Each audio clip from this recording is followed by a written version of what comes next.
Te doy la bienvenida a Gabinete de Psicología, el podcast donde aprender sobre psicoterapia infanto-juvenil. Si eres psicóloga y o te interesa este campo, te abro las puertas de este gabinete. Soy Elena Piñeiro y quiero mostrarte mi trabajo, compartiendo contigo mis reflexiones y aprendizajes sobre la psicoterapia infanto-juvenil. ¡Empezamos! Advertencia importante. Antes de empezar este episodio, quiero decirte que voy a tratar temas relacionados con las autolesiones y esto puede generar malestar, así que si crees que escucharlo podría afectarte, por favor, cuídate y no te expongas. Este es uno de los episodios que me pedisteis en la encuesta que hice en Instagram y desde el principio tuve bastantes dudas sobre si hacerlo o no. El pasado 1 de marzo fue el Día Internacional de las Autolesiones y pensé que sería una buena ocasión para hablarlo.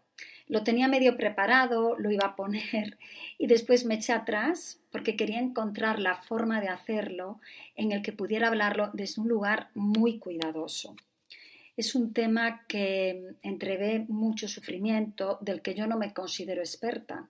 Y es verdad que tengo experiencia clínica y formación en su abordaje y por ello sé que es un tema que hay que tratar con mucho cuidado y respeto, y más desde un medio como este, un podcast, que aunque sé que la mayoría de mi audiencia es profesional de la salud mental, es un medio de información de libre acceso.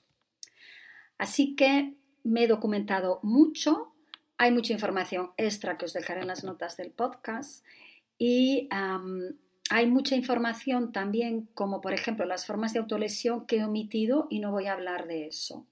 Voy a empezar diciendo que hay muchos tipos de autolesiones que pueden responder a diferentes cuadros clínicos y a clasificaciones en la literatura.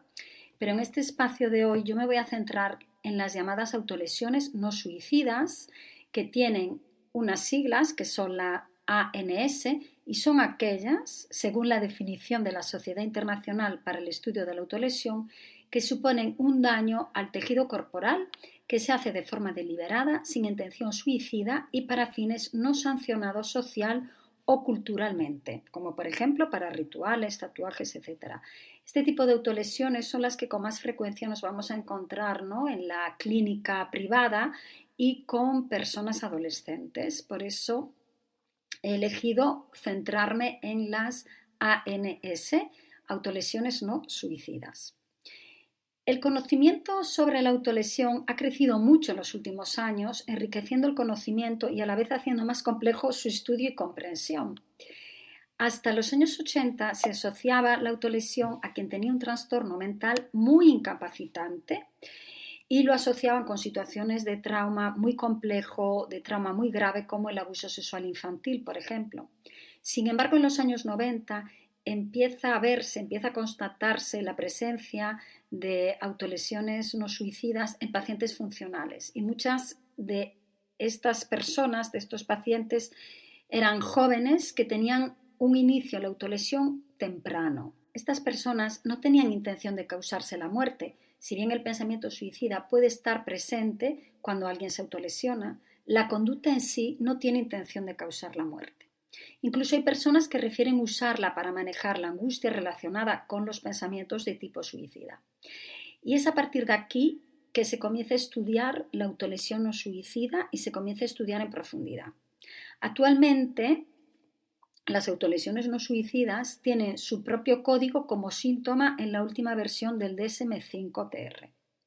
La gran mayoría de los instrumentos de evaluación con los que contamos son autoinformados, lo que sugiere un sesgo, pues depende de factores personales del autoinformante, como la sinceridad, la memoria, la conciencia y la comprensión de los ítems. A favor de estos cuestionarios, decir que, por ejemplo, facilitan responder a preguntas en comparación con la entrevista cara a cara debido al estigma que rodea la autolesión. ¿Y qué nos dice la investigación sobre autolesión? ¿Quién se autolesiona? Pues nos dice que lo pueden hacer todas las personas, no solo las personas adolescentes, pero es verdad que por lo general las tasas de autolesión aumentan a principios y mediados de la adolescencia y disminuyen a finales de la misma. Existen factores de riesgo como el trauma infantil, la depresión, abuso, trastornos de la personalidad y la alimentación y la impulsividad. Las personas que se autolesionan informan que son más sensibles al estrés o al conflicto interpersonal y experimentan una mayor dificultad para expresar y regular sus emociones. ¿Y por qué lo hacen? ¿Por qué se autolesionan? Si esta conducta parece ir en contra de la necesidad innata de evitar daño que tenemos los seres humanos, ¿por qué lo harán? Pues seguramente hay importantes razones y múltiples motivos. Muchas veces y de forma equivocada se piensa que son llamadas de atención. Lo hacen para llamar la atención, ¿no? Nos dicen la familia, algunos profesionales también, pero vamos a pararnos un momento y pensemos, ¿no hay otras formas de llamar la atención? Cuando alguien recurre a esta conducta para llamar la atención, nos está enseñando que tiene un problema. Se recurre a la autolesión para regular experiencias emocionales no deseadas de ira, frustración, tristeza, soledad, sensación de vacío, falta de valía. Y todo esto entraña un gran dolor. También los pacientes, aparte de referir esto, también refieren la necesidad de sentir algo, de que tienen mucha desconexión con las emociones y cuando se autolesionan dicen que al menos sienten dolor. Otro de los motivos que refieren las personas para autolesionarse es para regular el pensamiento. Esto está relacionado con lo anterior, ¿no? Porque los pensamientos están conectados con las emociones, pero de esta manera se controlan y calman pensamientos no deseados como autocrítica, ideación suicida. Las personas que se autolesionan también refieren su uso como autocastigo, debido a emociones intolerables de culpa, porque la incomodidad es algo inaceptable, con lo cual se castigan a sí mismos por ser malos, causándose incluso más daño. La autolesión también puede tener una función interpersonal. Lo que hablábamos antes era más intrapersonal. En el sentido de una función interpersonal, pues serviría para comunicar angustia. A veces es posible que las personas no sepan cómo explicar su angustia a los demás. Cuando uso la autolesión como una forma de comunicar los sentimientos, pues ¿no? La traducción sería mira qué mal estoy. Aparte de estos factores que son más intrapersonales, emociones, pensamientos, otros factores son los interpersonales. Y aquí estaría, por ejemplo, la influencia social. Un adolescente pues, puede autolesionarse para mostrar su pertenencia a un grupo social.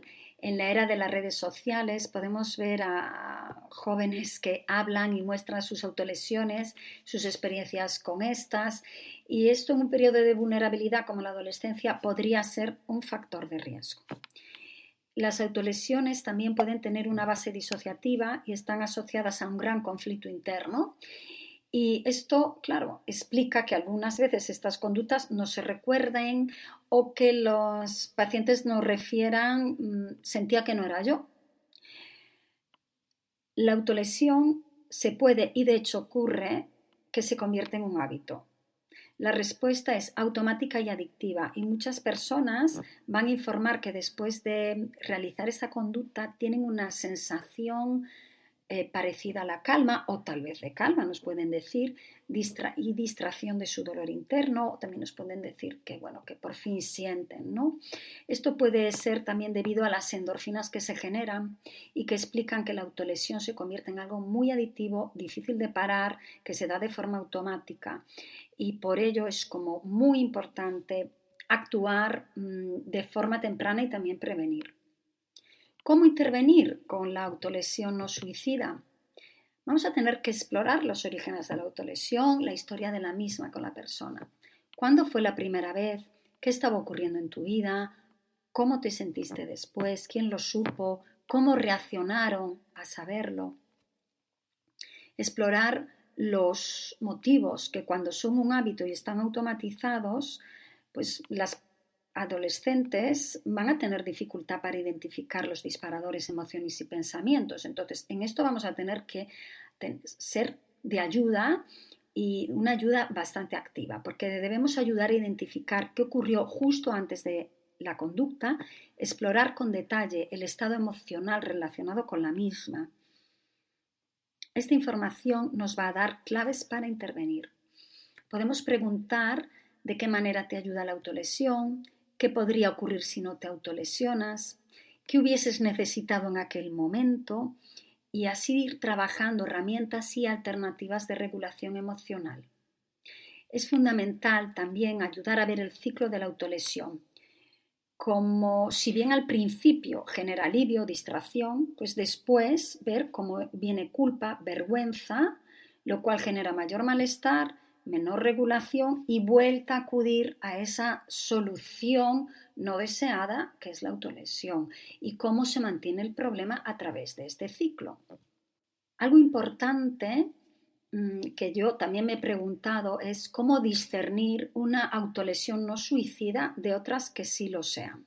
Esto no es fácil porque no existe una herramienta que nos vaya a valorar ese riesgo o algo que esté bien validado, o si existe yo lo desconozco. Entonces, si estamos delante de una persona adolescente que se autolesiona, primero tenemos que evaluar si existen trastornos asociados, como depresión, psicosis, trastornos por consumo de sustancias, ya que estos están asociados al aumento de la conducta suicida. Tenemos que prestar atención a cambios en la conducta autolesiva, tanto en el modo, en la manera, como en la frecuencia, ya que esto sí podría ser un indicador de riesgo. Cuando hablamos con una persona adolescente sobre la autolesión, tenemos que asumir que tendrá una buena razón para hacerlo y tenemos que abordarlo sin prejuicios, explorando el riesgo con frases como, por ejemplo, algunas personas se hacen daño para adormecer o aminorar el dolor que sienten, pero en realidad no quieren morir. ¿Es esto lo que a ti te ocurre?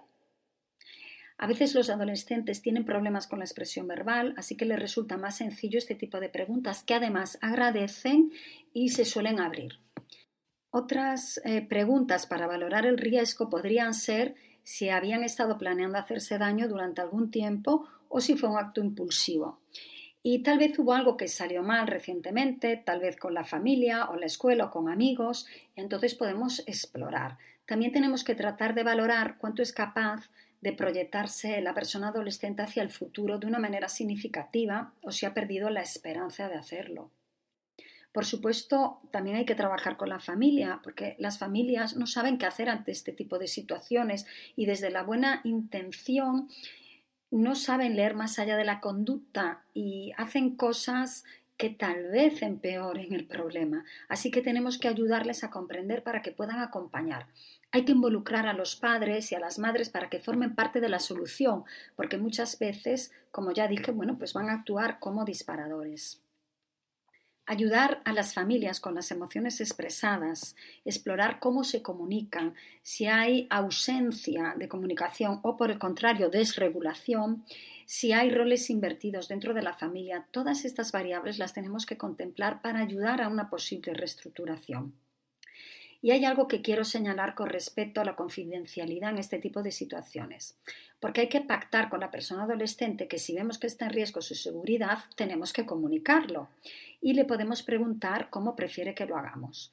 ¿Quieren estar presentes cuando lo hagamos? ¿Prefieren que no? ¿En qué cosas quieren que hagamos más hincapié?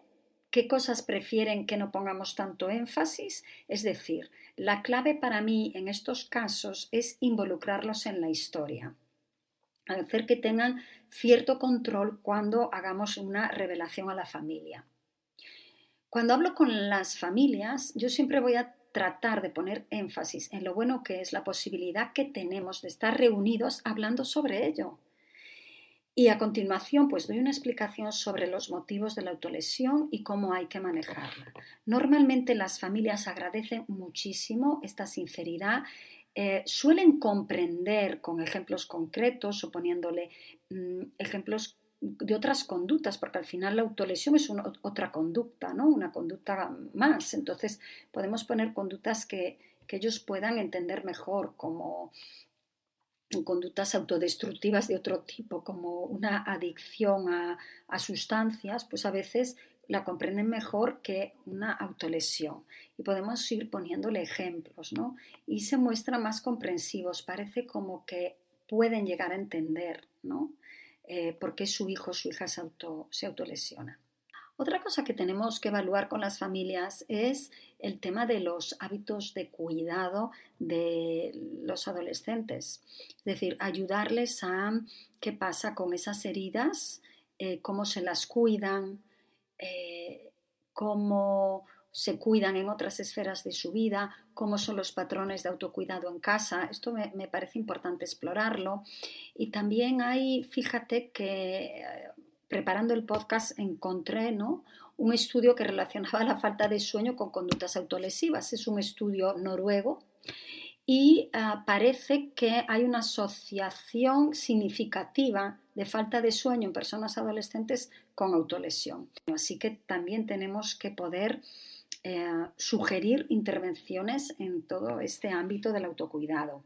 Y como última aportación, decir que el tratamiento, como la mayoría, no es lineal. Las recaídas son comunes y encontrar estrategias alternativas de regulación lleva tiempo y ensayo-error.